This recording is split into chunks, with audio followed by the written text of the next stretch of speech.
say, I think you should earn everything, even love. Have I talked about unconditional love? It's hard for me to believe I haven't. I'm sure I have. It's a bit of a can of worms every time. It's a bit of a can of people are really object. I understand that. And I'll just remind everybody that if you look at the Google chart of when words were used, how often, you will note that unconditional love was virtually never used, ever, until the 1960s, and it skyrocketed. So for those of you who believe in it from a religious standpoint, how come religious people didn't use the term unconditional love prior to the 1950s or 60s? By the way, what is wrong about earning love? I believe that every day I want to earn my wife's love. The idea that my wife would have unconditional love for me strikes me as bizarre. You mean no matter how badly I might, God forbid, ever treat her, she's supposed to love me? What does that even mean? Is there unconditional love for a 1-year-old? Yeah, there probably is. Because how can a 1-year-old earn love? It doesn't work. I understand.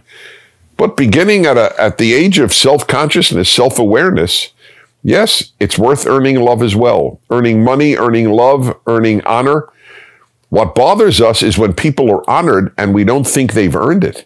That bothers people. That's the irony. I'll tell you one thing that's earned. Oh, no, that's won and not earned to a very large extent is fame, which I have talked about. I won't mention names, but you all can have names. And you'll ask yourself, gee, why are they famous? Did they earn it? No, they won it. Somehow or other, it worked out. They got famous. And what are they famous for? Being famous.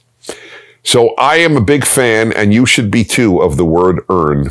It is a beautiful concept in love and in money and in every other thing that people aspire to. My next one, this will sound funny when I say it, I am in love with the word like. By the way, this too is very rare. Most languages do not have a word for like. To use a language that I've learned and know other than English, I like in French is il me plaît. I like it is il me plaît. It pleases me. It pleases me is not the same as I like it.